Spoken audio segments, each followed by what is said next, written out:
In the decades following World War II, the United States entered a period of unprecedented growth and opportunity. Factories that had once produced weapons shifted to consumer goods, cities expanded outward, and suburbs multiplied, creating a landscape where wealth was no longer reserved for inherited estates or old money families. In this environment, power was measured not by lineage, but by vision and control. And those who understood how to scale an idea could build empires from the ground up. One such man was Ray Kroc, a salesman whose ambition would transform a small hamburger restaurant into a nationwide chain that redefined American culture. Yet for all the power he commanded through contracts and franchises, Kroc also built something deeply personal, a sprawling estate, removed from the bustle of the restaurants and the endless paperwork of the empire, a private space where control, wealth, and ambition converged. The estate symbolized both his success and the isolation that came with it, standing as a testament to the dynasty he had engineered, one not of blood or inheritance, but of uniformity, discipline, and relentless expansion. Here, in this quiet, carefully curated residence, the man who had shaped an empire spent his years surrounded by the trappings of achievement, yet separated from the very system that made him powerful. It was within these walls, far from the franchises, the contracts, and the crowds, that the story of a modern American dynasty would ultimately reach its end, marking the estate not only as a home, but as the silent witness to the limits of control, the fragility of ambition, and the quiet conclusion of a life built to outlast its creator. Chapter 1. A Dynasty Without Blood. Ray Kroc did not inherit his power. He did not come from privilege, wealth, or a family estate that had survived generations. Unlike the dynasties of old, where names were etched into the maps of towns, and estates stood as symbols of enduring influence, Kroc arrived in a world that rewarded initiative, vision, and, above all, control. Born into modest circumstances in Oak Park, Illinois, he spent his early years selling paper cups, mixers, and other small items door to door. There was no sense at the time that he was destined for anything extraordinary. Yet the combination of his relentless drive, acute understanding of human behavior, and instinct for scale would place him in a position few could have imagined, at the center of a new kind of American dynasty, one that existed not through bloodlines, but through contracts, replication, and a meticulous attention to detail. In 1954, at the age of 52, Kroc encountered a small chain of hamburger restaurants in San Bernardino, California, run by brothers Richard and Maurice McDonald. To most, it was a modest business, a local operation with a loyal clientele, unremarkable beyond its efficient kitchen system. But to Kroc, it represented an opportunity unlike any he had seen before, a chance to take a replicable concept and expand it into a nationwide enterprise, something scalable in a way that no traditional family estate could ever achieve. It was here that the foundation of a dynasty without blood would be laid, not in the walls of an ancestral mansion, but in the blueprints of a kitchen, the layout of a counter, and the agreements that would allow hundreds, then thousands, of franchises to operate in unison. Kroc's vision of empire was both simple and radical. He did not intend to simply own a collection of restaurants. He sought control, uniformity, and the ability to dictate standards across every location. Each burger, each fry, each interaction had to meet the same expectation, the same promise of quality. He did not rely on inherited trust or family loyalty. He relied on systems. The contracts he crafted with franchisees became the backbone of this emerging dynasty. They ensured compliance, standardized operations, and in a sense turned the concept of power into a series of enforceable rules rather than a matter of lineage or privilege. For Kroc, the empire existed independently of the people who ran it day to day, It existed in the design, the structure, and the methods that could persist far beyond the man himself. The estate Kroc later built, a sprawling residence removed from the chaos of the restaurants, reflected this philosophy. Unlike traditional dynasties, where land and wealth were symbols of generational continuity, this estate symbolized personal achievement and the centralization of control. It was meticulously designed, not for public admiration, but to serve as a retreat from the very empire he had engineered, a place where power was contained and observable. Here, he could measure the results of his efforts, maintain order, and assert ownership over his creation. It was a dynasty, yes, but one defined by systems, contracts, and a singular vision rather than blood, heritage, or inherited privilege. Within this estate, Kroc's daily routine mirrored the operational philosophy of his empire. He reviewed reports, communicated with regional managers, and scrutinized the minutiae of kitchen layouts, supply chains, and employee training programs. Every detail mattered, and every deviation threatened the uniformity he had worked to establish. In this way, the estate functioned not merely as a home, but as a command center, an incubator for control, and a reminder that the power he wielded could exist only through his constant oversight. Unlike the sprawling manors of old money, where authority could pass seamlessly from father to son, Kroc's dynasty demanded vigilance. Its success depended on his intellect, his presence, and his willingness to enforce standards across thousands of locations, all operating under his carefully constructed system. Even as the empire grew, the absence of bloodline continuity became increasingly apparent. Unlike a traditional dynasty, Kroc did not cultivate heirs who could inherit the empire in its entirety. There were family members, yes, but the true strength of the organization lay not in them, but in the structures Kroc had built. He understood, perhaps better than anyone, that systems endure where people alone cannot. Contracts, operational manuals, standardized equipment, and rigorous training programs formed the scaffolding of a dynasty designed to outlast the founder. It was a modern American paradox, a dynasty without blood, enduring not through lineage but through design, discipline, and replication. Throughout the 1950s and 1960s, Kroc traveled relentlessly. He inspected franchises, implemented new procedures, and pursued expansion at a pace that seemed almost mechanical. The uniformity he demanded was enforced with near military precision. His authority extended beyond any one location.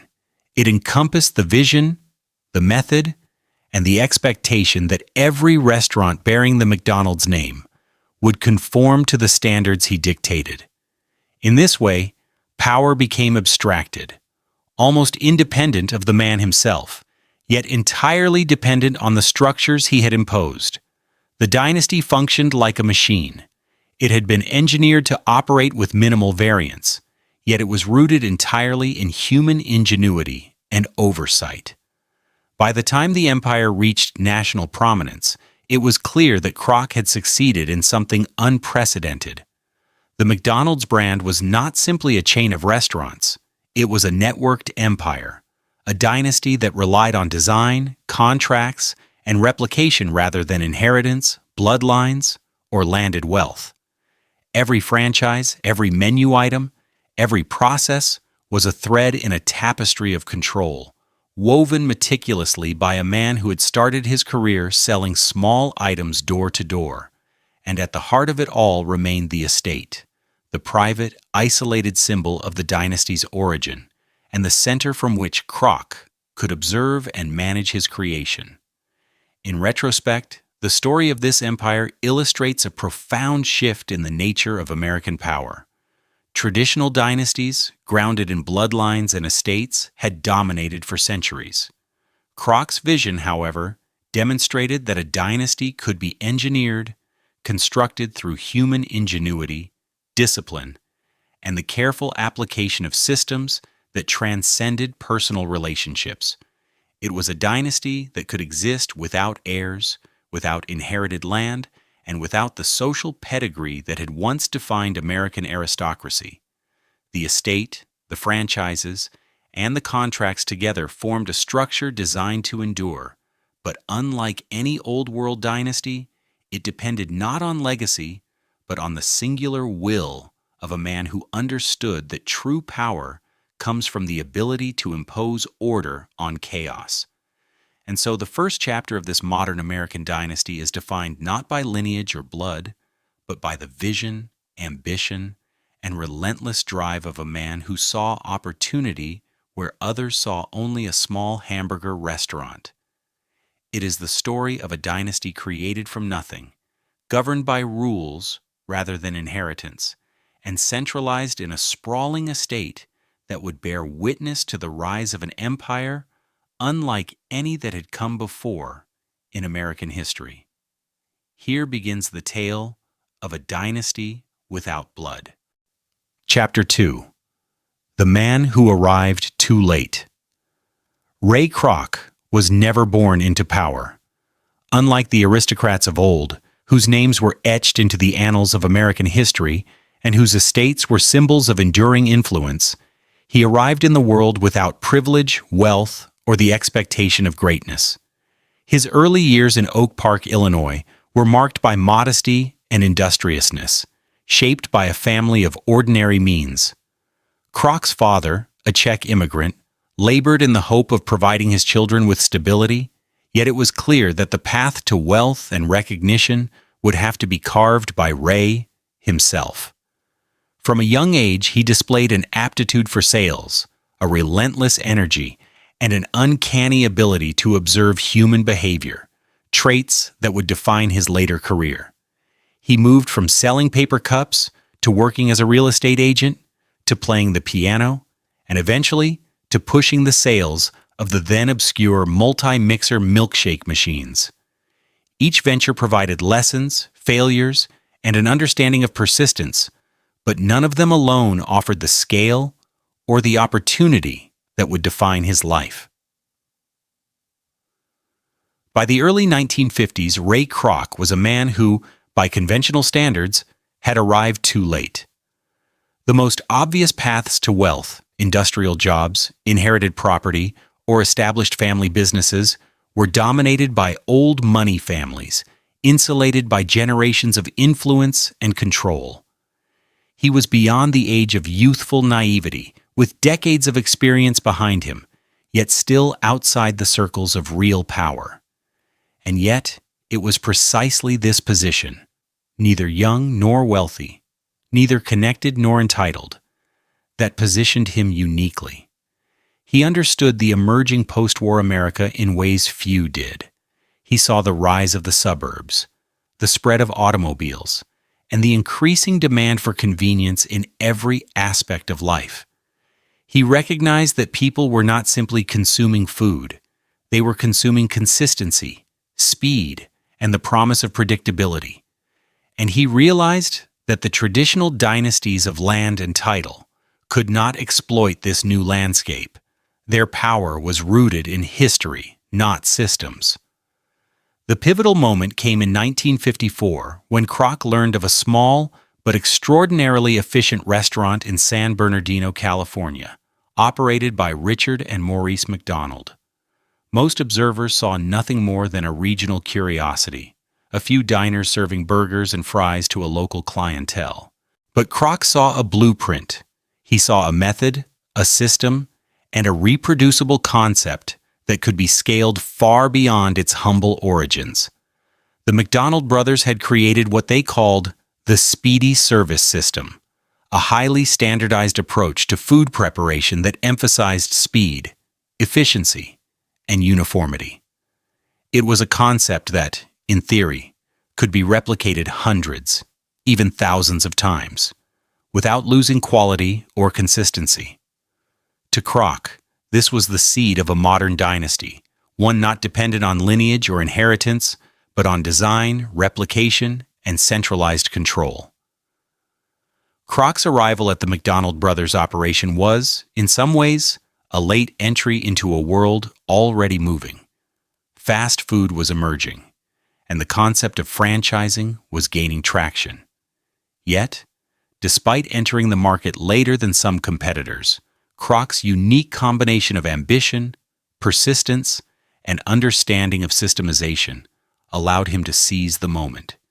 He was not merely buying into a business, he was purchasing the framework of a new American empire. Where others saw a small chain of diners, he saw a network capable of transcending geography, demographics, and time. He understood that the true power of such a system lay not in ownership of a single location, but in the standardization of the entire network. Contracts, training manuals, operational checklists, and a rigid hierarchy of oversight would form the backbone of this empire. Kroc did not inherit a dynasty. He would create one from nothing. In the months that followed, Kroc began to implement his vision. He expanded the reach of the McDonald's brand through aggressive franchising, insisting on adherence to strict operational standards. The consistency of product and service became a defining feature of the enterprise, ensuring that a hamburger served in Miami would be indistinguishable from one in Minneapolis. This approach allowed him to scale faster than anyone else in the food industry, creating a network that functioned as a cohesive whole despite its physical dispersion. It was, in essence, a dynasty in miniature, built not on bloodlines, but on replicable processes and enforceable agreements. The estate Kroc established during this period became both a refuge and a symbol of his rising influence. Unlike the sprawling estates of old money families designed to impress or assert generational permanence, his home was a calculated space of control and observation. It was where he reviewed contracts, planned expansion, and maintained oversight over the sprawling network he was constructing. Within its walls, Kroc could impose order on the chaos of a rapidly growing business empire, ensuring that every detail, from menu items to employee behavior, adhered to the standards he demanded. The estate was, in many ways, a physical manifestation of the principles that guided his dynasty: centralization, consistency, and the careful orchestration of every element under his authority. Despite his success, the reality of arriving too late lingered. Kroc was acutely aware that he had not been born into privilege. He lacked the social networks and inherited authority that old money families wielded effortlessly. Yet this absence became a driving force. Without legacy to protect, without expectations to fulfill, he could act with an autonomy and ruthlessness unavailable to those bound by tradition. Every decision, every negotiation, and every expansion was conducted on his terms. The lessons of his early life, the door-to-door sales, the struggles of ordinary employment, the constant need to prove oneself, instilled a discipline and resilience that would define the empire he was building. Kroc's story during these years exemplifies a central paradox of the modern American corporate dynasty. The same systems that allow unprecedented scale and influence also demand constant vigilance and personal involvement. Unlike inherited dynasties, where wealth could transfer seamlessly from one generation to the next, the structures Kroc built required his oversight to function optimally. The empire could expand endlessly, but it relied on his vision to maintain cohesion and consistency. In this way, his arrival too late in life was less a hindrance than a catalyst, providing him with the perspective, experience, and urgency needed to construct a dynasty that would endure not because of lineage, but because of ingenuity, discipline, and relentless ambition. By the end of this chapter, the framework of a new kind of dynasty is clear. It is one that owes nothing to bloodlines or inherited estates. It is a system of power engineered through contracts, training, and standardized operations. Ray Kroc, arriving later than many of his contemporaries, leveraged his position, his understanding of human behavior, and the opportunities of post-war America to craft a networked empire that could and would persist long beyond the individual who conceived it.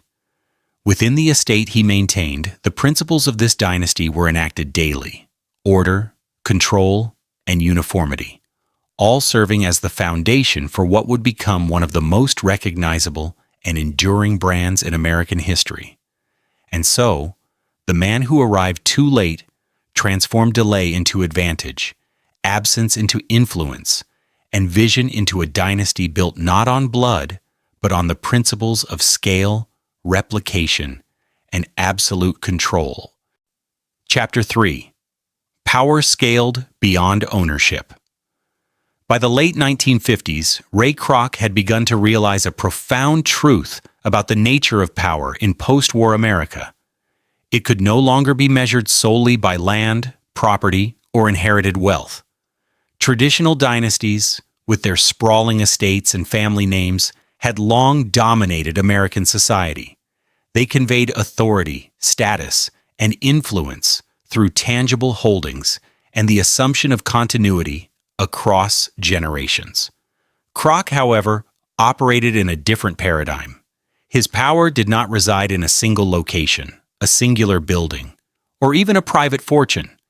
Instead, it existed within a network, a meticulously designed system of interlocking contracts, standardized procedures, and replicable processes that could stretch across states, cities, and eventually the entire nation. Ownership of individual restaurants mattered less than the consistency and control imposed upon them. The empire functioned as a living organism, one that demanded obedience to design rather than deference to a name. It was in this realization that Kroc discovered the true potential of a corporate dynasty. Unlike a family estate where influence could be inherited and power might remain dormant, a systemized empire could expand exponentially, functioning independently of the founder while still reflecting his intent. Each franchise was a node within a larger network, bound not by family loyalty but by contracts and procedures that dictated operations with near military precision. The ability to enforce uniformity, to ensure that every hamburger, every fry, and every interaction conformed to a standardized model, allowed Kroc to scale influence in ways that old money could never achieve. Where a traditional estate might produce heirs with varying ambition or competence, Kroc's empire produced consistency. The system itself was air, and the founder's oversight ensured its ongoing effectiveness. The estate, meanwhile, remained central, not as a source of power, but as a symbol and an instrument. It was here that Kroc reviewed reports, monitored expansion plans, and maintained strategic oversight. In its quiet halls removed from the operational noise of restaurants and the logistics of supply chains, he could observe, plan, and control. Every detail mattered: signage, kitchen layout, staff training manuals, and even the precise temperature at which a milkshake was served. The estate functioned as both a sanctuary and a command center, a place where Kroc's personal authority converged with the mechanical precision of the system he had created. In this space, the separation between ownership and influence became clear.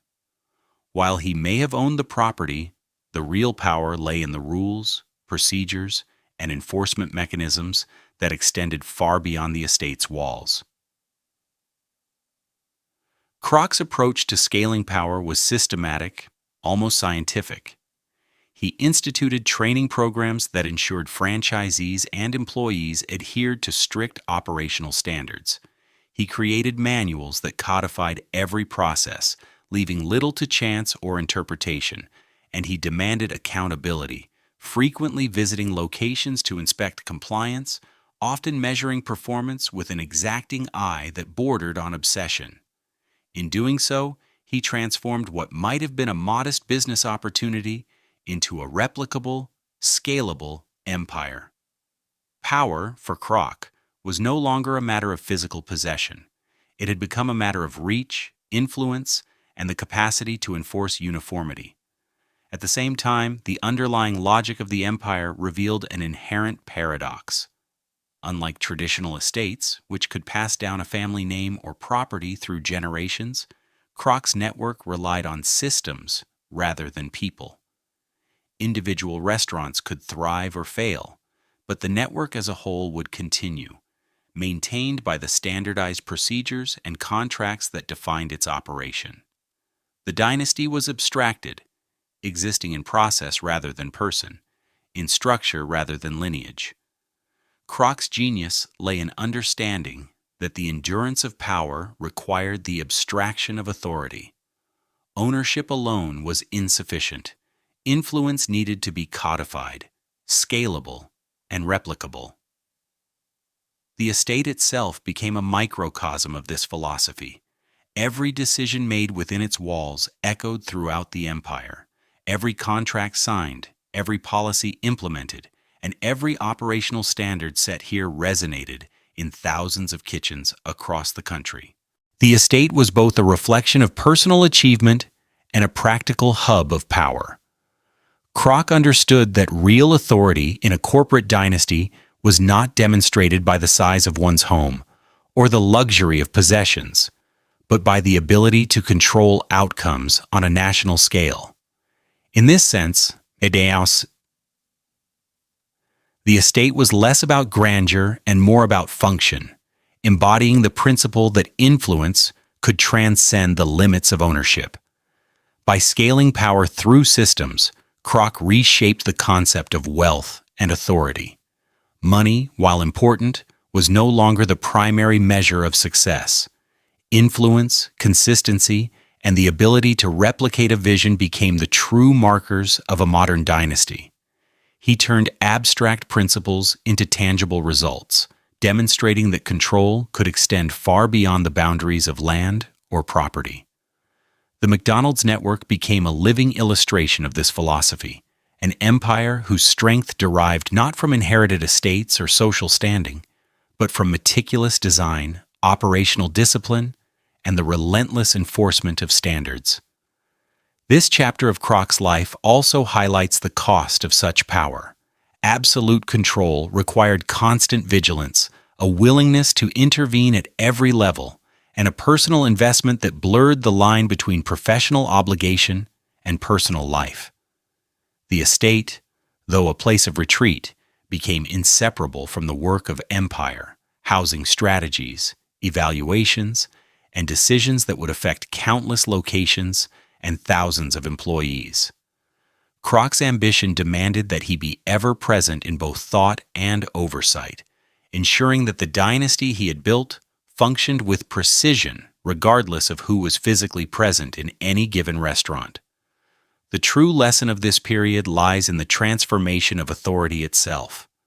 By abstracting power into systems, procedures, and contracts, Kroc created a dynasty capable of outlasting any single individual, one that could survive the founder's absence while maintaining the principles he had established. In doing so, he demonstrated that influence could exist independently of ownership, and that a modern American dynasty could be built on design, discipline, and vision rather than inheritance, bloodline, or estate. The empire he constructed scaled far beyond the tangible assets he controlled, extending into communities, marketplaces, and the cultural fabric of the nation. It was an unprecedented form of power, one that redefined the relationship between individual ambition and systemic authority. By the end of this chapter, the reader begins to understand the full scope of Kroc's innovation. A dynasty that owes nothing to birthright, that expands not through land or family, but through the meticulous replication of vision, and that elevates systems above individuals. The estate, while important, was merely a focal point, a symbol of the control that Kroc wielded across thousands of miles, across countless locations, and through innumerable contracts. This was the era in which power could be scaled beyond ownership, a dynasty constructed from uniformity, oversight, and the unwavering application of principles that transformed an ordinary businessman into the architect of a national empire. Chapter 4. Contracts Replaced Crowns. By the time Ray Kroc had established a presence beyond California, it became evident that the survival and expansion of his empire could not rely solely on ambition, personal oversight, or even wealth. Traditional dynasties had long relied on inheritance, lineage, and the unbroken transmission of power through family names. The McDonald brothers had operated a successful regional chain, but their model lacked the mechanisms to maintain consistency across hundreds of locations. Kroc, ever the visionary, understood that to transform a local enterprise into a national empire, he needed something far more potent than personal charisma or ownership. He needed contracts. These legal instruments would serve as the foundation of a modern dynasty, replacing the crown, the estate, or the family lineage with enforceable rules that dictated behavior, operations, and standards across a sprawling network. Contracts in Kroc's hands were not mere paperwork, they were tools of authority. Each franchise agreement delineated not only financial obligations but also operational requirements, staffing guidelines, menu consistency, branding standards, and even architectural specifications. They formalized control over aspects of the business that previously might have been subject to personal discretion or local variation. In essence, Kroc created a system in which the empire itself, rather than any one individual, held power. Franchisees were bound not by loyalty, friendship, or shared heritage, but by the binding language of agreements that codified Kroc's vision. These contracts became the invisible crown that governed the dynasty, ensuring that each node of the network operated in accordance with principles established at the top. The estate, which had already become a center of personal authority, now functioned as a hub for overseeing these legal instruments. Within its walls, Kroc reviewed agreements, monitored compliance, and strategized expansion plans that would extend his influence to every corner of the country. The house was no longer merely a home. It was a command center, a place where the threads of the empire were woven together through legal precision. Reports from regional managers, franchise inspections, and operational audits flowed back to this estate, allowing Kroc to exercise control without needing to physically be at each location. The contracts, reinforced by this oversight, allowed him to scale his authority far beyond what ownership alone could achieve. Franchising under Kroc was revolutionary because it combined legal obligation with operational standardization. A franchisee did not simply pay for the right to use the McDonald's name. They agreed to adhere to a detailed set of rules that ensured uniformity. Kitchens were laid out identically, cooking times were precise, portion sizes standardized, and service procedures meticulously defined. The contract transformed these rules from suggestions into enforceable obligations, giving Kroc the ability to maintain quality, brand consistency, and operational efficiency across hundreds of locations simultaneously. The crown of old money dynasties, passed from parent to child, was replaced here with a binding framework of law and procedure that extended authority across geography and generations. The genius of this system lay in its abstraction of power.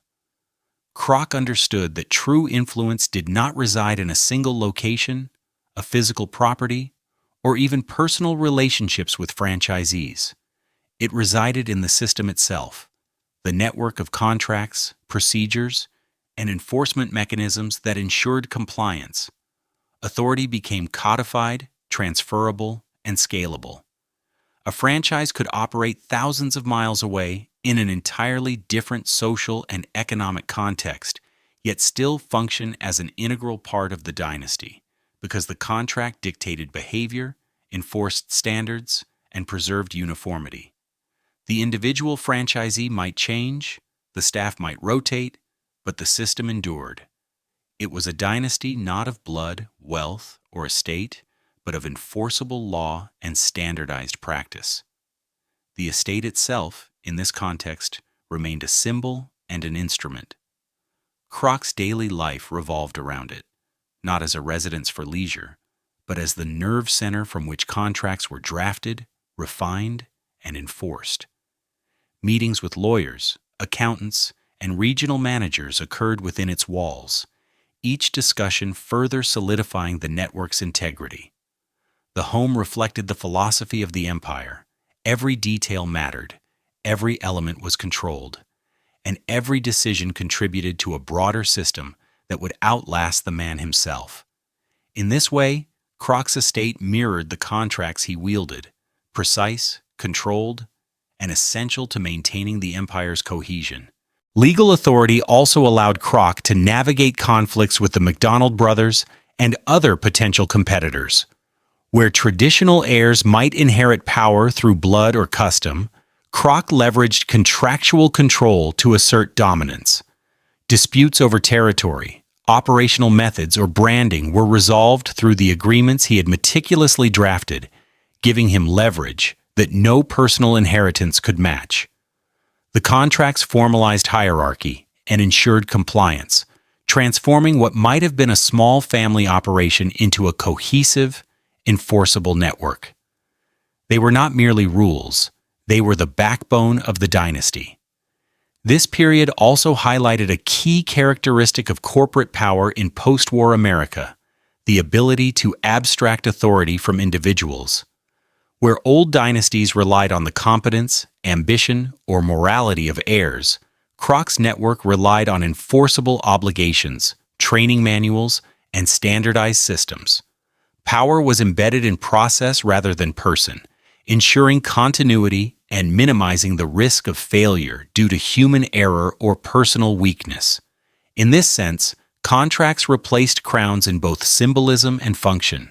They provided the authority once embodied by bloodlines, lineage, or inherited estates, while remaining scalable, enforceable, and independent of personal loyalty.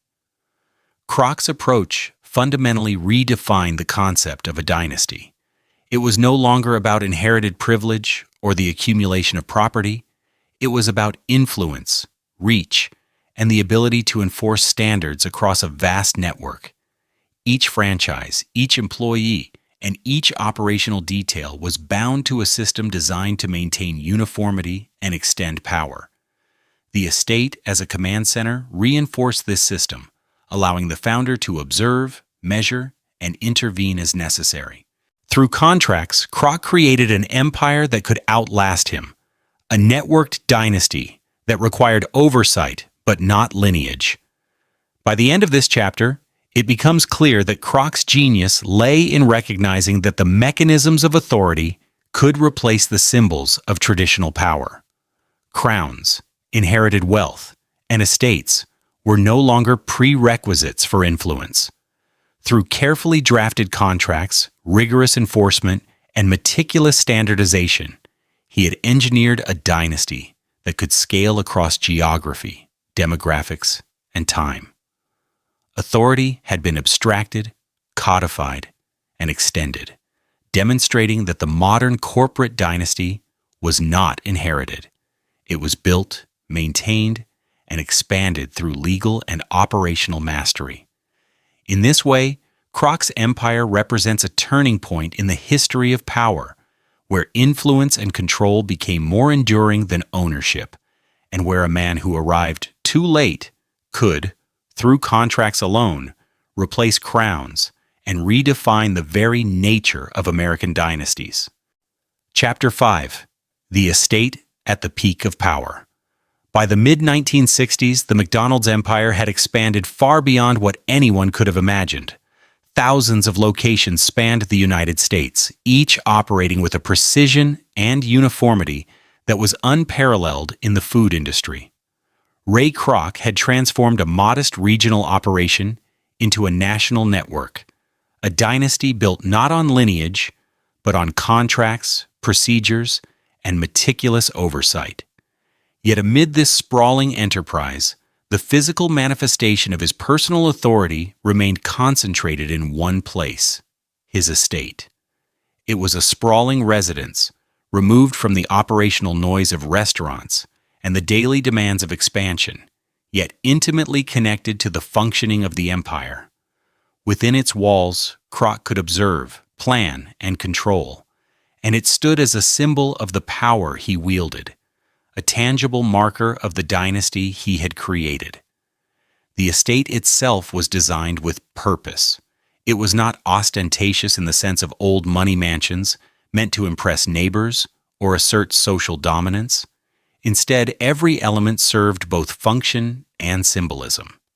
The architecture conveyed stability and order, reflecting Kroc's insistence on precision and control. Gardens, meticulously landscaped, were not merely decorative, but arranged in patterns that echoed the methodical approach he demanded in his restaurants. Rooms were configured for efficiency, office spaces for reviewing contracts, libraries for studying expansion opportunities, and private areas where Kroc could retreat to analyze data, plan strategic initiatives, and manage the ever-growing network. The estate was both a personal refuge and a command center, encapsulating the duality of power in Kroc's life, personal achievement intertwined with systemic authority. Within the estate, within Dynasty, Kroc maintained a strict routine. His mornings often began with reports from regional managers detailing performance metrics, franchise compliance, and customer satisfaction across thousands of locations. Every deviation from standard procedure was noted, analyzed, and addressed.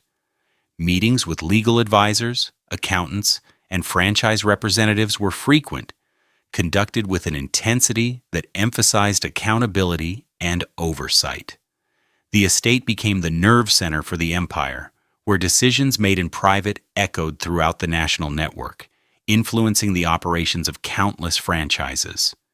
It was a tangible representation of how power could be centralized even in a system designed to function independently.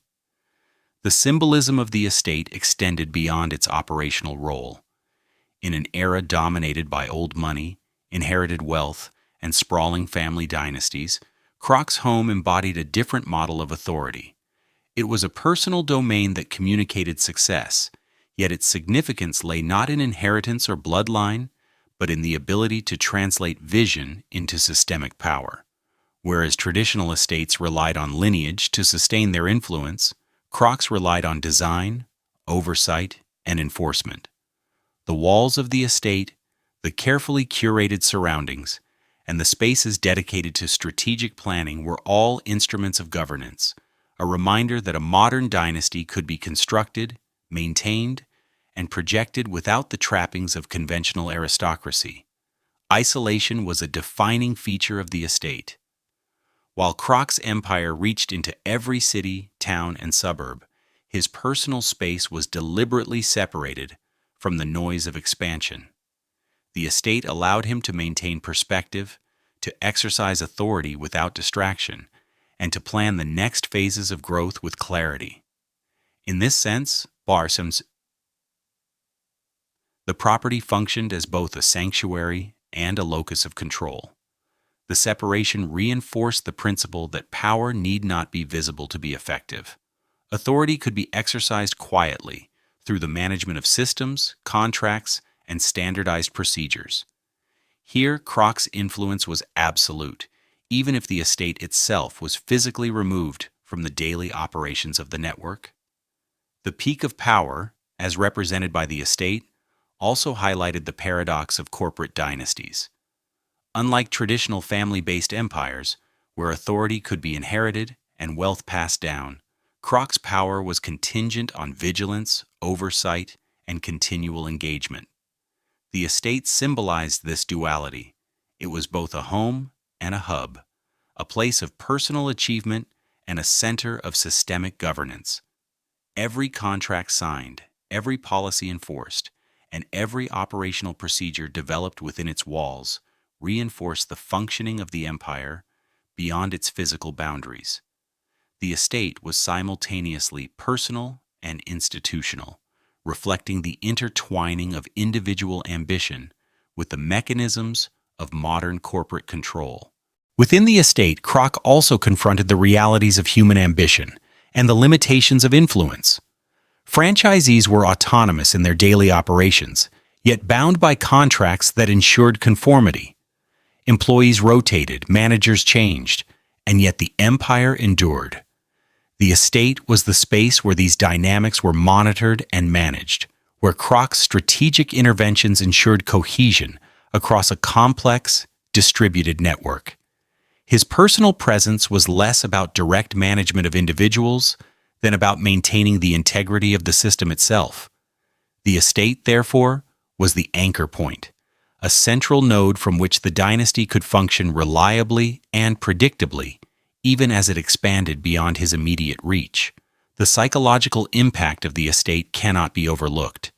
Its scale, design, and organization reflected the principles of control that Kroc applied to the empire. It was a manifestation of his philosophy that power could be engineered, standardized, and maintained across a network without reliance on tradition, inheritance, or lineage. Within its walls, Kroc could exercise a level of authority unmatched by any single franchisee, manager, or location. The estate became a physical representation of the abstract principles that governed the dynasty: oversight, consistency, and the meticulous application of rules to ensure replication and stability. At the height of his empire, the estate represented not only what Kroc had achieved, but also the limits of his control. The empire's expansion meant that no single individual, including Kroc himself, could micromanage every detail. The estate, therefore, symbolized the tension inherent in a system-dependent dynasty. The founder's presence was essential to enforce standards and maintain cohesion, yet the network's scale rendered absolute control impossible. The property became a focal point for this paradox, embodying both the peak of personal power and the necessity of delegation, monitoring, and systemic governance. By the end of this chapter, the estate stands as a testament to a new form of dynasty, one built not on blood or inheritance, but on vision, oversight, and enforceable systems.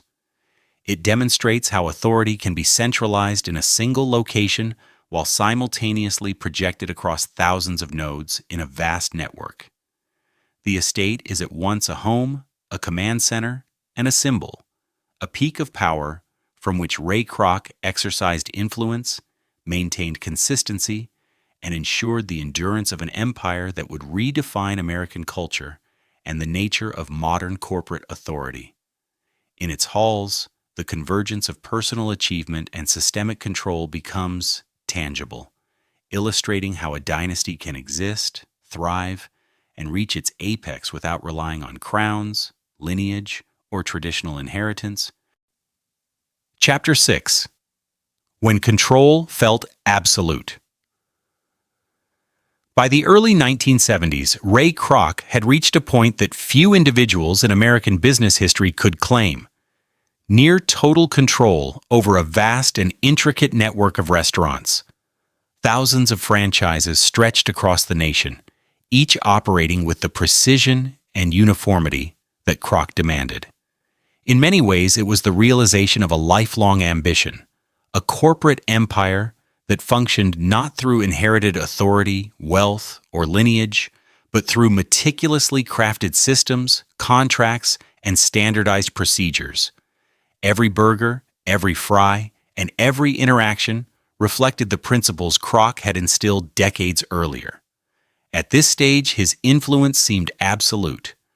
The network had become an extension of his will, a living manifestation of the empire he had built from a modest opportunity in San Bernardino, California. Kroc's sense of control was reinforced by the legal framework he had established. Franchise agreements bound each location to strict operational guidelines, leaving little room for deviation. Violations of procedure were met with corrective measures. Consistency was enforced as rigorously as any law in a court of law. Yet control was not solely legal. It was psychological and cultural. Employees and franchisees internalized Kroc's standards, adopting the rituals, routines, and expectations that ensured conformity across thousands of locations. The McDonald's brand had become more than a symbol of fast food. It was a system that demanded fidelity, precision, and adherence. Kroc had transformed influence into infrastructure, creating a dynasty where obedience to design replaced obedience to bloodline. The estate, now fully established as both home and command center, epitomized this convergence of personal and systemic authority. Within its walls, Kroc reviewed operations, monitored financial reports, and assessed performance across the network. The space had been meticulously organized to facilitate oversight. Offices contained filing systems, maps, and operational charts that traced the status of franchises across the country. Every room was designed to allow observation, reflection, and decision-making. Here, removed from the noise of daily restaurant operations, Kroc could exert influence at a scale few humans had ever wielded.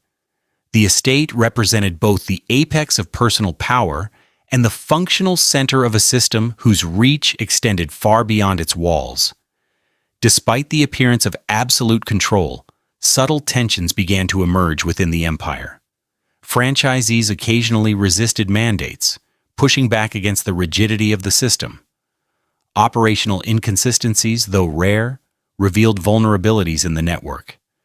Kroc's perfectionism, once a source of strength, also created friction. The human element, the inevitable variability of behavior, ambition, and interpretation, introduced the first signs that total control might be impossible. The very mechanisms that enabled the dynasty to scale, the contracts, manuals, and standardized procedures, could not fully eliminate the unpredictability inherent in thousands of independent locations, staffed by thousands of individuals with varying skill, motivation, and understanding. The peak of authority brought its own contradictions. Kroc's oversight ensured uniformity, yet the empire's size meant that he could not physically intervene in every operation. The system was robust, but it was also dependent on his vigilance. A lapse in attention could lead to errors, mismanagement, or deviations that threatened the consistency he prized. This paradox, the simultaneous centralization and dispersion of power, was emblematic of modern corporate dynasties. Influence could be scaled, but never completely insulated from human imperfection. Even as the brand became a cultural icon, the challenges of maintaining cohesion across a vast, distributed network became increasingly apparent. The estate, in this context, served as both fortress and observatory. Kroc used it to anticipate and mitigate disruptions before they could escalate. Maps marked franchise performance, memos detailed compliance issues, and plans for expansion or restructuring were developed with surgical precision. The estate was no longer merely a private residence. It was the operational nucleus of a sprawling empire. Decisions made within its walls reverberated across the country, shaping employee behavior, influencing franchise profits, and maintaining the standards that had become synonymous with McDonald's. It was a physical embodiment of centralized power in a decentralized system, a paradox Kroc navigated daily with remarkable discipline. Yet even at this height, the human dimension remained unpredictable. Ambition, dissatisfaction, and error among franchisees reminded Kroc that absolute control was a conceptual ideal, not a practical reality. The very success of the network made deviation more costly and potentially disruptive. Kroc responded with stricter oversight, more frequent inspections, and reinforced legal mechanisms, yet each intervention highlighted the tension between systemic authority and human autonomy. The empire functioned like a finely tuned machine, yet it relied on human operators whose behavior could never be entirely predicted. Culturally, the McDonald's brand now wielded immense influence. It shaped consumer expectations, standardized dining experiences, and became emblematic of modern American life.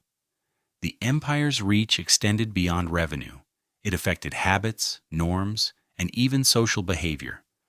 Through a combination of operational control, branding, and the psychological effect of standardization, Kroc's influence became a form of soft power, pervasive, subtle, and nearly invisible. While the estate symbolized the tangible center of authority, the true power lay in the system itself, replicated, enforced, and internalized across thousands of locations. Financially, the peak of control also meant that Kroc could leverage the empire for broader strategic initiatives, expansion into new territories, negotiation of supply chains, and development of new product lines were coordinated through the structures he had established. Ownership of individual restaurants was secondary to the influence derived from contracts, training systems, and operational standardization. Kroc's dynasty, built not on lineage, but on enforceable systems, demonstrated the potential of power scaled beyond physical possessions. However, even as control felt absolute, the signs of eventual instability were subtle but persistent. The human element, the unpredictability of behavior, the ambitions of franchisees, the complexity of managing an ever-growing network hinted at the eventual limits of authority. The estate, while central, could not enforce compliance directly. It could only guide, monitor, and correct. The empire's very scale introduced vulnerabilities. Inconsistencies might propagate unnoticed, tensions could grow, and deviations could challenge the uniformity Kroc had painstakingly created. Absolute control was an aspiration, a guiding principle, but not an attainable perfection. By the end of this chapter, the narrative of power scaled beyond ownership reaches its apex. Ray Kroc had constructed a system in which influence extended across thousands of locations, contracts governed behavior, and standardized procedures ensured cohesion. The estate served as both symbolic and operational center, a physical manifestation of authority and strategic oversight. Yet within this apparent perfection, the first signs of fragility emerged, revealing that even the most meticulously engineered corporate dynasty cannot entirely escape the unpredictability of human nature. It was in this moment, at the peak of power, with control seemingly absolute, that the subtle cracks began to form, foreshadowing the challenges that would eventually test the limits of the empire Kroc had built. Chapter 7. Cracks behind closed doors. At the height of Ray Kroc's empire, the outward appearance of perfection masked a more complicated reality. Thousands of restaurants across the country operated with a consistency that few could imagine. Yet behind the scenes, tension and dissent quietly began to manifest.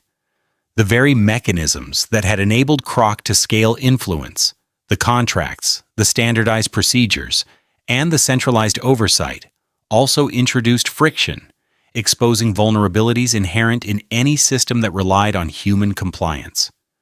Behind closed doors, cracks were beginning to form, subtle yet undeniable, challenging the notion that control could ever truly be absolute. Franchisees, once eager partners in Kroc's vision, began to express dissatisfaction. Many had signed agreements that bound them tightly to operational rules, dictating menu items, layouts, staffing, and even decor.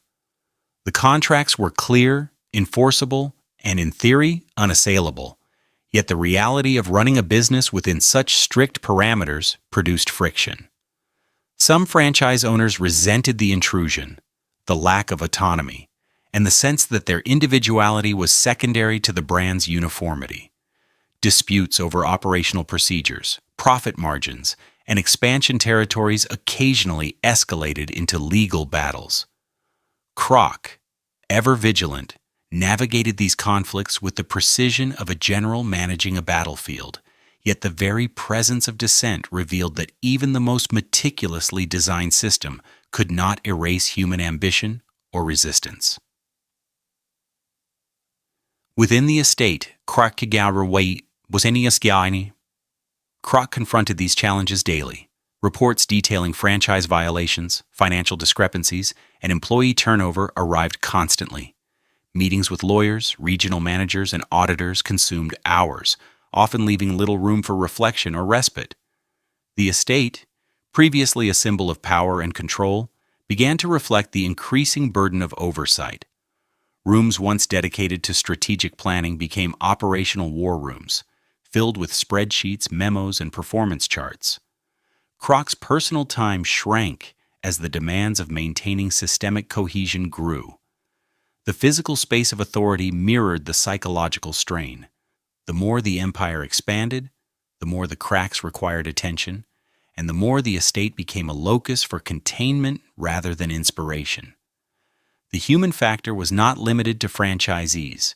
Employees, managers, and regional executives also introduced variability into the system. Despite rigorous training and manuals detailing every procedure, mistakes occurred, and interpretations of the rules varied. Kroc's expectation of uniformity collided with the realities of human imperfection. While the brand maintained outward consistency, small deviations, missed standards, minor infractions, or lapses in training exposed the fragility of control. The illusion of absolute power, so carefully cultivated, faced the subtle erosion that comes when tens of thousands of individuals operate across diverse geographies and contexts. This period also revealed the personal cost of building and maintaining a corporate dynasty. Kroc's life became increasingly defined by the empire, leaving little room for leisure or spontaneity. The estate, once a sanctuary, now functioned as a command center where work intruded into personal space. Even private moments were often consumed by oversight responsibilities, phone calls with franchisees, financial reviews, or discussions on expansion strategy. The psychological weight of managing a network of this magnitude became evident, as Kroc's relentless pursuit of perfection began to exact a toll. Power, it seemed, was inseparable from responsibility, and responsibility came with relentless pressure. The cracks behind closed doors were not always public. Media coverage of McDonald's focused on growth, innovation, and the iconic brand, rarely hinting at the tensions within. Yet inside the corporate machinery, the friction was palpable. Kroc's management style, demanding, exacting, and often uncompromising, created both loyalty and fear. Employees and franchisees understood that deviation from standards was unacceptable, yet maintaining such rigorous compliance across thousands of locations was a near impossible task. Each discrepancy required intervention, further consolidating the centralization of authority, yet simultaneously reminding Kroc and his team of the human limitations inherent in any system, no matter how tightly controlled. The empire's expansion itself contributed to instability. Rapid growth introduced complexities in supply chains, logistics, and communication. New territories brought diverse populations with different expectations, and the uniform model required adaptation without deviation. Kroc's estate, as the central hub, became the focal point for solving these emergent problems, where planners, managers, and lawyers debated strategies to maintain cohesion. The larger the empire grew, the more visible the cracks became, and the more energy Kroc had to invest to keep the illusion of perfection intact. Cultural factors also played a role. McDonald's was no longer just a business. It had become a social phenomenon. Expectations from the public, pressure from competitors, and the increasing visibility of the brand added layers of scrutiny and stress. Behind closed doors, Kroc had to reconcile the empire's outward perfection with internal imperfections, balancing growth with control, expansion with consistency. The psychological weight of maintaining a dynasty in a corporate, non-bloodline sense became increasingly apparent. The estate, central yet isolated, was the only place where this balance could be actively managed, yet it could not eliminate the underlying tensions entirely.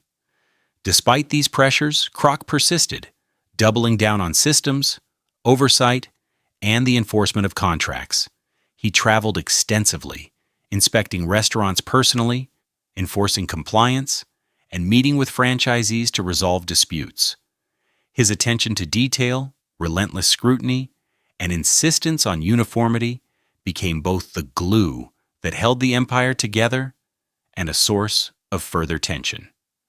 The cracks behind closed doors were addressed pragmatically, yet they remained a constant reminder that even the most centralized, codified authority was vulnerable to human variability, resistance, and ambition.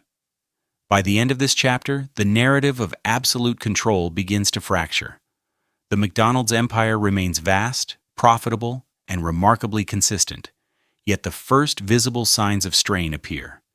Franchisees chafe under contractual obligations, employees deviate from procedures, and the sheer scale of operations tests the limits of central authority. The estate, symbolic of Kroc's power, also reflects the burden of responsibility. It is the command center from which cracks are managed, but it cannot fully eradicate the human factors that introduce tension into any system. In this way, the chapter reveals that even a corporate dynasty, meticulously engineered and systematized, is not immune to the imperfections of the people who inhabit it. Behind closed doors, power, control, and influence meet the inevitability of friction, reminding us that no empire, however well designed, is ever entirely unbreakable. Chapter 8. An Empire That Could Not Be Inherited. By the mid-1970s, the McDonald's empire had reached a scale that defied imagination. Thousands of restaurants stretched across the United States, generating unprecedented revenue and shaping the daily lives of millions. The name McDonald's had become synonymous with speed, consistency, and American culture itself. Ray Kroc, the man who had arrived late to the opportunity, now stood at the pinnacle of corporate power. Yet despite the empire's outward strength, a fundamental truth began to crystallize. This was a dynasty that could not be inherited. Unlike the estates of old money families, where wealth, property, and influence passed seamlessly from one generation to the next, Kroc's empire relied entirely on systems, oversight, and personal vision. Its continuity depended not on bloodline, but on adherence to the mechanisms he had created, leaving its future intrinsically fragile. Kroc had built the empire through contracts, standardized procedures, and meticulous oversight. Every franchise agreement, every operational manual, and every training program was designed to enforce uniformity, replicability, and quality control. The system functioned because Kroc was at its center, orchestrating expansion, resolving disputes, and maintaining the integrity of standards. In contrast to traditional dynasties, where heirs inherited a network of influence and assets, the McDonald's system was not self-sustaining. Its cohesion relied on active management, constant supervision, and the founder's strategic intervention. Without him, the mechanisms could continue, but the subtle nuances of vision, decision-making, and enforcement risked being lost, revealing the inherent limitation of a corporate dynasty divorced from lineage. The estate, by this point, symbolized both triumph and fragility. Within its walls, Kroc reviewed reports, examined franchise compliance, and planned expansions into new markets. It had become the nerve center of an empire that existed across geography, demographics, and social strata. Yet it also served as a stark reminder of dependency. The empire was vast, but its power radiated outward from one man. The systems he had constructed were extensive, but the subtle judgments, strategic choices, and personal authority that infused the network could not be codified. Legacy, in this context, was not automatic. Unlike an old money estate that might pass to heirs who were groomed over generations to manage property, influence, and relationships, the McDonald's empire demanded more than inheritance. It demanded competence, vision, and vigilance. Tensions surrounding succession began to surface. Kroc's health and age became factors in the long-term stability of the empire. Franchisees and executives understood that while contracts could enforce operations, they could not reproduce the strategic foresight, personal authority, and relentless drive that Kroc embodied. Questions emerged about what would happen if the central authority were removed. Could the system maintain itself without him? Would disputes arise among successors, managers, or franchisees? The reality was sobering. Unlike an old money dynasty, where bloodline and custom provided a framework for continuity, the corporate empire required deliberate effort to sustain itself beyond the founder. The mechanisms Kroc had put in place, training, manuals, inspections, and legal oversight, were formidable. They ensured that day-to-day operations remained consistent and that brand standards were maintained. Yet these structures could only replicate procedures, not judgment. They could enforce menu items, kitchen layouts, and service speed, but they could not replicate intuition, negotiation skills, or the instinctive understanding of markets that Kroc had developed over decades. Without the founder's active presence, the empire risked stagnation, conflict, or deviation from its original vision. In this sense, the dynasty was inherently ephemeral, dependent on human oversight and foresight rather than the inertia of inheritance. The contrast with old money dynasties could not have been clearer. Traditional estates were designed to endure the absence of any single individual. Wealth, property, and influence transferred seamlessly through generations, backed by social networks, legal frameworks, and cultural authority. The McDonald's empire, by contrast, was a networked system whose strength lay in centralized authority and enforceable standards, not lineage. Its endurance was a product of active management and personal engagement, not the automatic transmission of legacy. The dynasty existed because Kroc had engineered it, not because it was self-sustaining or inherently permanent. The estate itself reflected this tension between permanence and fragility.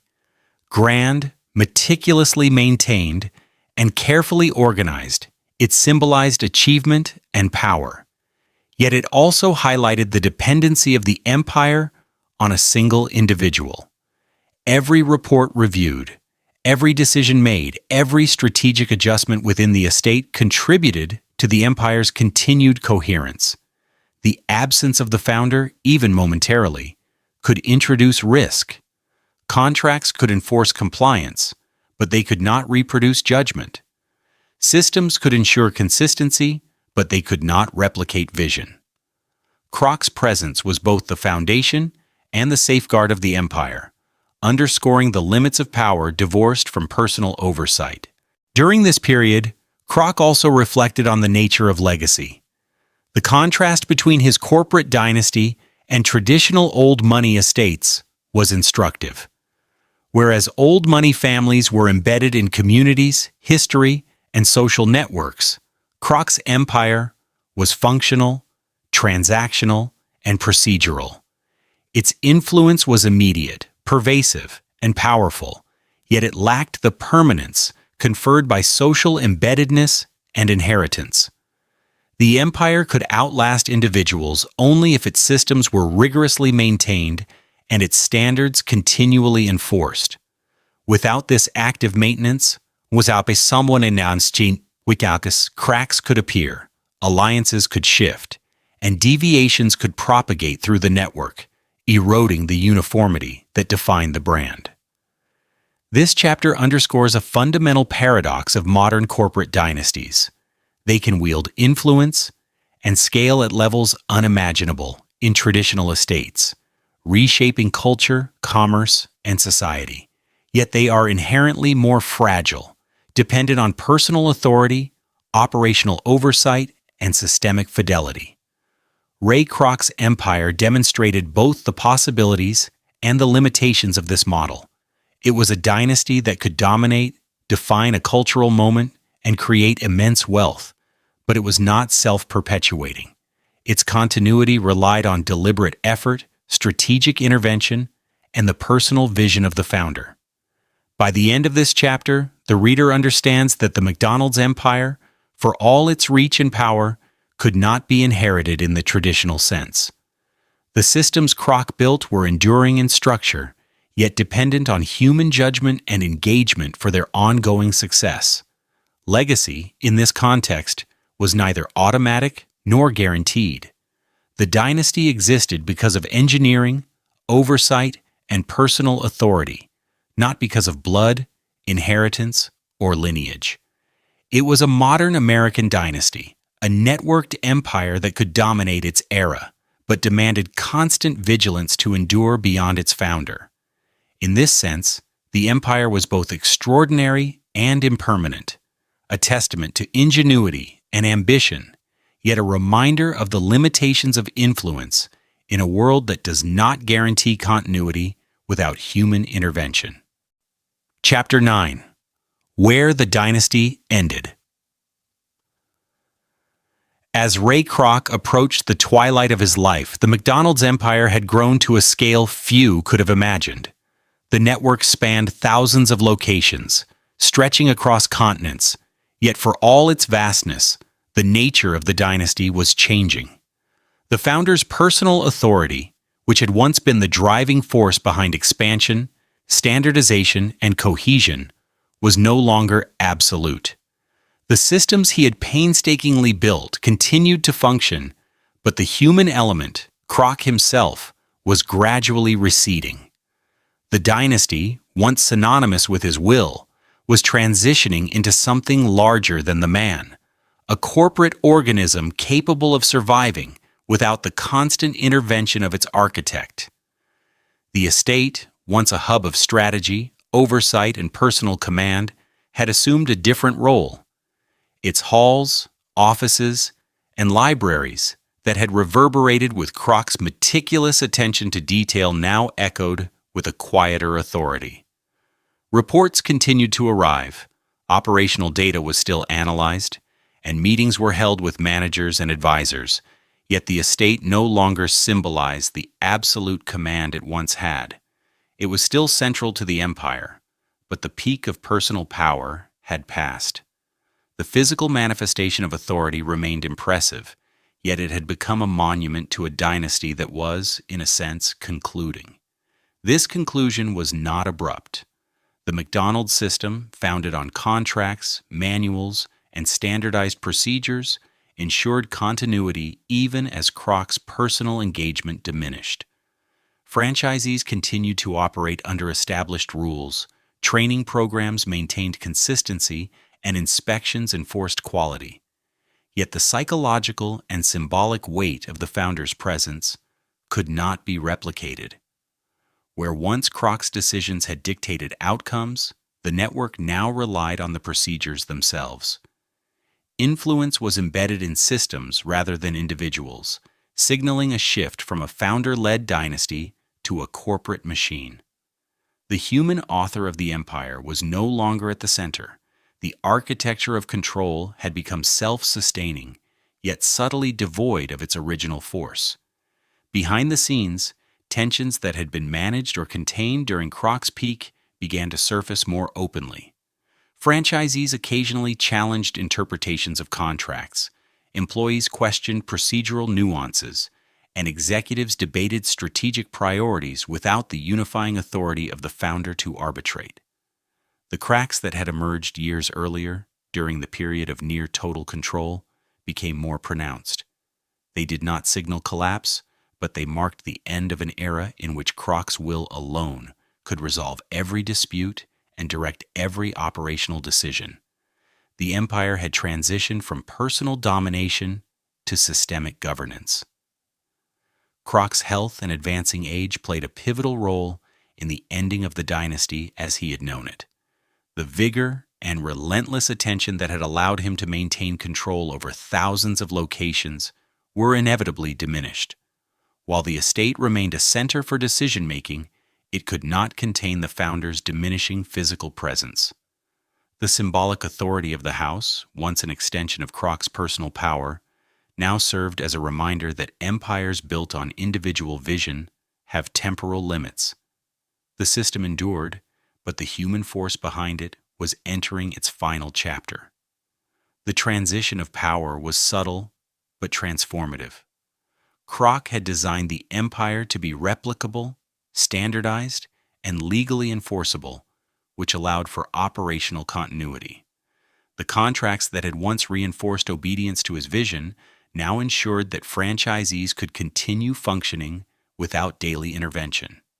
Training programs and operational manuals became the vessels of his authority, carrying the principles of the dynasty into a future where Kroc's direct influence was no longer omnipresent.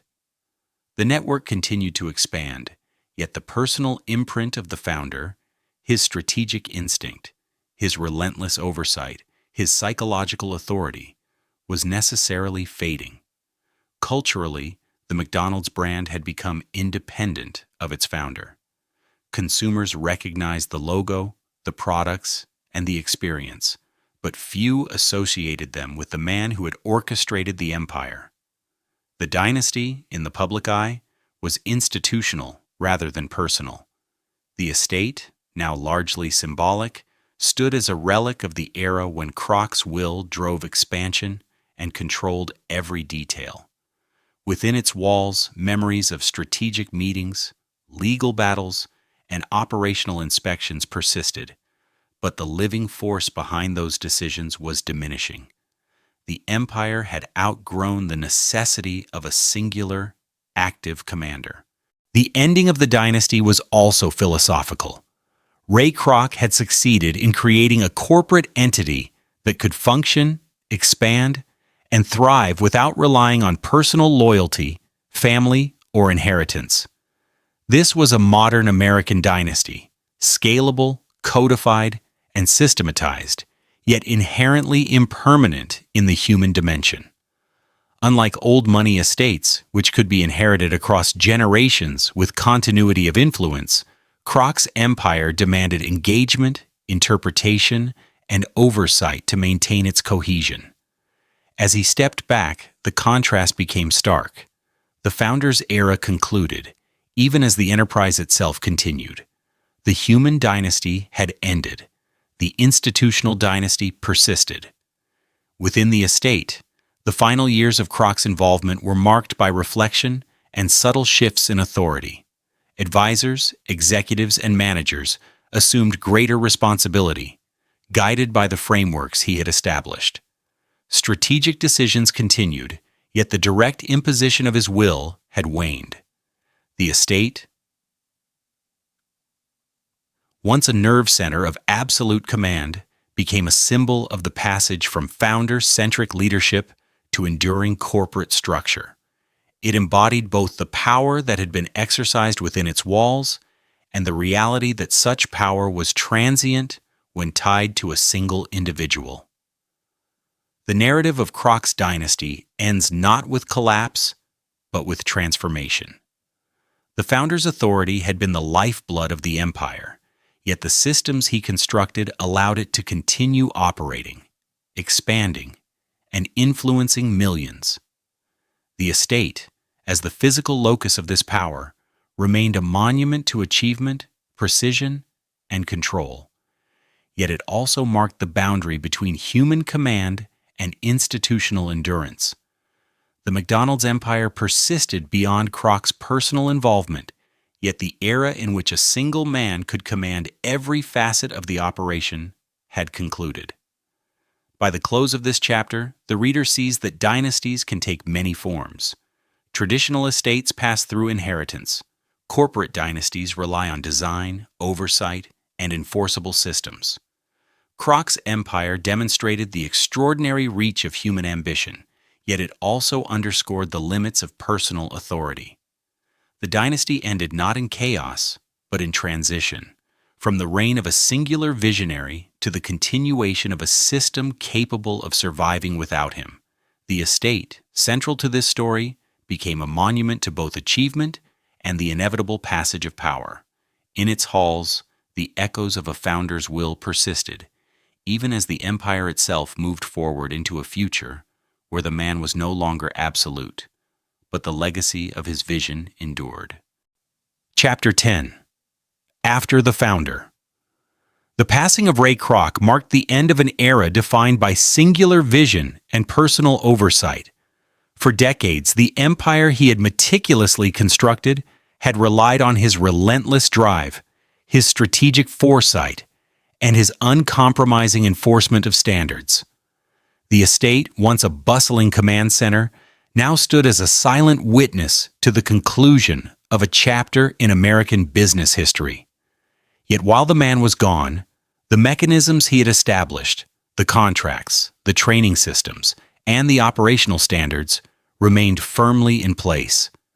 McDonald's, the empire born of one individual's ambition, continued to operate, expand, and influence culture, illustrating a crucial distinction between the dynasties of old money and the modern corporate dynasty. Without Kroc's daily presence, the empire transitioned fully into a self-sustaining system. Franchisees continued to adhere to the meticulously detailed agreements he had designed, ensuring uniformity in food preparation, service, and branding. Training programs, manuals, and operational procedures, tools that Kroc had perfected over decades, carried forward his philosophy and expectations. The company's headquarters assumed many of the decision-making functions that Kroc himself had once performed, but the core of the empire's strength remained the standardized systems he had implemented. Authority, once personal, had become structural. The McDonald's brand was now larger than any individual, capable of functioning independently while retaining the essence of its founder's vision. The estate, as a physical manifestation of power, now served a new purpose. Its significance was no longer operational, but symbolic. It represented the origins of an empire, the locus where ideas had been transformed into systems, and the place where contracts had been crafted to enforce Kroc's standards across thousands of locations. Visitors, employees, and executives alike regarded the estate as a monument to achievement, discipline, and the meticulous engineering of influence. Within its walls, the traces of Kroc's presence lingered, from the offices where decisions had been made to the libraries containing the operational frameworks that guided a generation of managers. The home had become a repository of legacy, embodying the tension between individual authority and institutional endurance. The operation of the empire after Kroc's death highlighted both the advantages and limitations of corporate dynasties. Unlike old money estates, which relied on bloodline, inheritance, and social networks for continuity, McDonald's depended on codified systems. The contracts that once enforced obedience to a single man now guaranteed the empire's cohesion without requiring his personal intervention. Operational manuals, training programs, and standardized procedures served as the custodians of authority, ensuring that the network maintained consistency even in the absence of its founder. The dynasty had been transformed from a human-centered enterprise into a system-centered institution, a shift that preserved stability while changing the nature of leadership. Yet this transformation was not without its challenges. The human element remained an essential component of governance. Executives, managers, and franchisees were required to interpret, implement, and sometimes adapt the systems Kroc had established. Decisions that had once been made intuitively by the founder now required deliberation within corporate hierarchies. Conflicts occasionally arose, particularly when operational realities clashed with the rigid standards embedded in the manuals and agreements. The mechanisms of the dynasty could ensure uniformity, but they could not completely replicate the judgment, insight, and decisiveness that had defined Kroc's tenure. In this sense, the corporate dynasty was simultaneously enduring and inherently limited. It could survive beyond the founder, yet it relied on human interpretation to remain effective. Culturally, McDonald's continued to shape American life and global perceptions. The golden arches remained instantly recognizable, signaling speed, familiarity, and the replication of experience across geography and time. Consumers rarely considered the individual behind the empire, yet the influence of Kroc's vision persisted in every detail, from menu items to customer interactions. The empire had outgrown the necessity of personal oversight, demonstrating that the legacy of a modern corporate dynasty lies not in the continued presence of its founder, but in the systems, culture, and brand identity that endure through structural design. The estate, once the center of absolute control, now functioned as a site of reflection and historical memory. Within its walls, meetings occurred, reports were reviewed, and decisions were made. Yet the intensity of personal command had dissipated. The home symbolized the passage from individual to institution, illustrating how power, once centralized in a single visionary, can persist through design, codification, and systemic enforcement. The narrative of the empire after Kroc's death emphasized the difference between dynasties built on lineage and those built on enterprise. Continuity was now guaranteed by rules, not blood, by procedures, not personal relationships, by training, not inheritance. This period also emphasized the delicate balance of adaptation and stability. Expansion continued, new products were introduced, and the company navigated changing markets and consumer preferences. The systems Kroc had built allowed the empire to absorb growth without compromising its core identity. Yet each adaptation required human judgment, revealing that while a corporate dynasty could endure beyond its founder, it still depended on capable stewardship. The empire's survival, therefore, was a testament both to Kroc's foresight and to the ongoing engagement of those entrusted with maintaining the network. By the end of this chapter, it becomes clear that the McDonald's empire had achieved a form of immortality not possible in traditional dynasties. Kroc's personal rule had ended, yet the institution persisted, operating independently of the man who had built it. The estate, the symbol of his life's work, stood as a monument to the capacity of design, systematization, and enforcement to create enduring influence.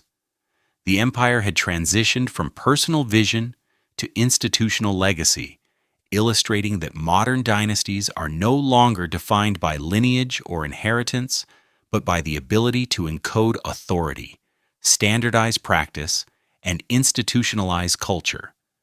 In conclusion, the story of McDonald's after Kroc demonstrates a fundamental evolution in the nature of power.